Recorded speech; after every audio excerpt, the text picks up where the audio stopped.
يا نفس إن لم تظفري لا تجزعي.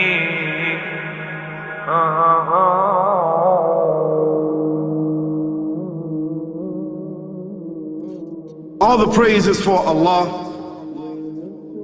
who is the author of all existence and the most generous to his creation, while he is also the all-compelling. He is the only one worthy of our worship, having no partners, no associates, no sons, no daughters, no one whom he must consult, and no one or anything which has any comparison with him. All the praise is for Allah, who is the King of all who claim sovereignty, the only one who has the right to legislate for his creatures. He is the giver of life. He is the causer of death, while death has no effect upon him, because he is the ever-living, the self-subsisting, the eternal and the only absolute. All the praise is for Allah, who has power over all things, and there is in reality no power and no strength, no influence to cause benefit or detriment except through him.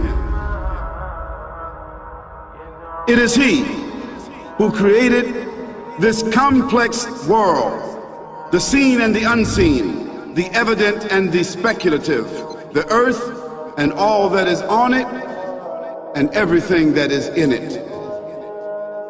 It is he who sent his messengers and prophets, alayhimus salam, with the common message of strict monotheism, which simply means that there's absolutely no one worthy of worship, no one worthy of our obedience except the Almighty, the One, the Absolute, and who has no partners. The earlier messages which changed the world in the area in which the prophets were sent, those messages we know have changed, and even the prophets who brought them, their names are now lost. We just know in general because Allah told us in the Quran, وَلَقَدْ بَعَثْنَا فِي كُلِّ أُمَّةٍ رَسُولًا أَنْ يَعْبُدُوا اللَّهَ وَاجْتَنِبُوا الطَّاغُوتَ. I've sent to every nation a messenger, calling people to worship Allah alone and to avoid the worship of false gods. This essential message has been preserved in Islam in a way that it was never preserved before. Not because the message was different, because it was the same message, but because of the fact that there would be no other prophets who would come after Muhammad sallallahu alaihi wasallam. So therefore that message now had to be protected. It had to be preserved in a way none of the earlier messages were preserved. I will tell this, what you say you have come to know 40 years back, and what you call the Big Bang is already mentioned in the book which I read, the glorious Quran. It's mentioned 1400 years ago in Surah Anbiya, chapter number 21, verse number 30, which says, Avalam yaral lazina kafaru. Do not the unbelievers see anna samawati wal arda kanat ratkan fataqnahuma, that the heaven and the earth were joined together and we clove them asunder. What you're talking about, the Big Bang, I try to imagine compressing a spring. I push it closer and closer and closer together so it's smaller and smaller and smaller, and I've stored a tremendous amount of energy in that spring, and when I let it go, it bursts out, it bursts out, it bursts out. the creation of the universe, which you came to know 40 years back, is already mentioned in this book, the glorious Quran, 1400 years ago. Who could have mentioned that in the Quran? So the atheists will say, maybe someone wrote, maybe it's a fluke, maybe it's a guesswork. A human being, regardless of who they are, or where they are, or what they do, will have this curiosity. They'll want to know, why am I here? How did I get here? And do I have a purpose? And if so, what is it? The only one who would really be able to answer that question would be the Creator himself. If there is a Creator, it would be up to him to tell us why we were created and what he expects from us and what this life is really about. Allah has shown the people from the time of Adam until right now, has shown the people what he wants from them. And it's a very simple thing, and that is that worship be for him alone without any partners. In fact, we know this life to be a test from Almighty God. That's why we're born, and that's why we die, because there has to be a beginning and an end for us to be tested on. The next life, after this life, no one will ever die again. A bad person or a good person.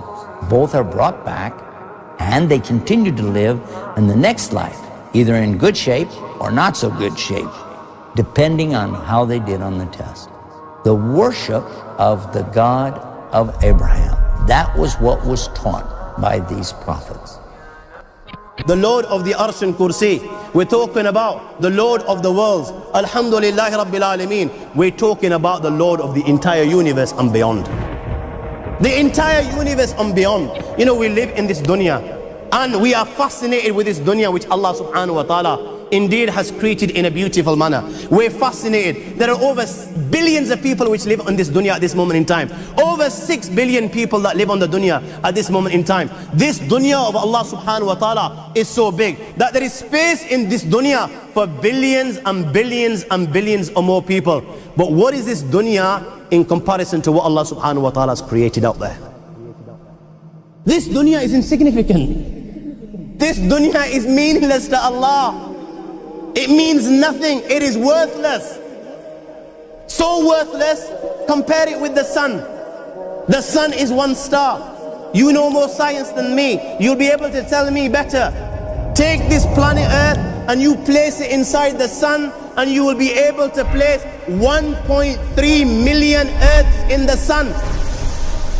1.3 million Earths in the sun. Allahu Akbar. Allah is the greatest. The sun is one star. One star. There are stars out there which are millions of times bigger than the sun. You tell me this, that you need millions and millions of stars to make one galaxy. And then you tell me this, that there are zillions of galaxies out there. Let me tell you on top of this, my friend, after this, whatever you see above, when you raise your head and you look above, whatever you see above, the zillions and zillions and zillions of galaxies, let me tell you, this is everything there is within the first heaven.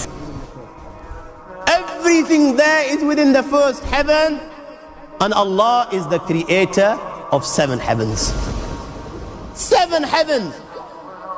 And the distance between the first heaven and the second heaven is 500 years. You know, the distance that can be covered in 500 years, at what speed? Only Allah knows. Only Allah knows. But it will take 500 years to get from the first heaven to the second heaven. 500 years from the second to the third, third to the fourth, fourth to the fifth, fifth to the sixth, sixth to the seventh. Every time it will take 500 years. After the 7 heavens,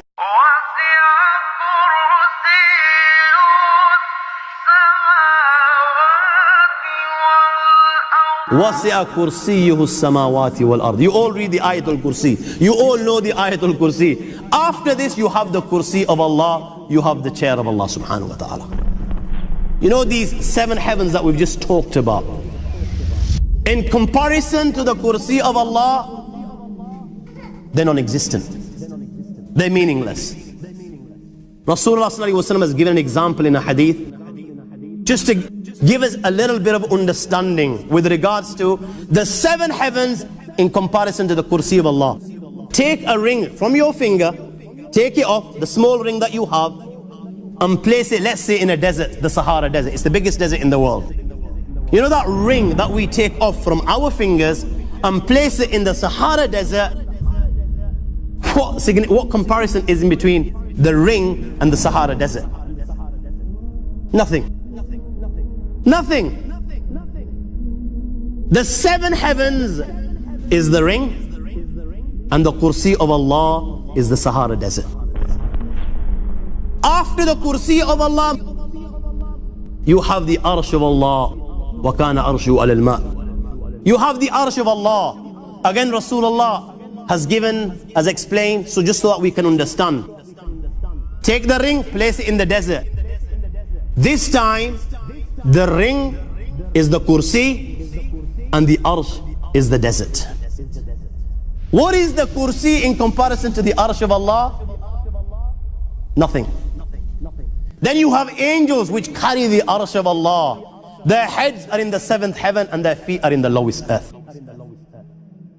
My friends, then you have the Lord of the Arsh al-Kursi. لا تدركه الأبصار وهو يدرك الأبصار وهو اللطيف الخبير.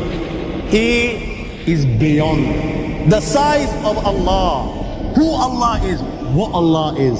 The greatness of Allah is beyond the comprehension of my little mind. This is the being that you and I are messing with.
وهو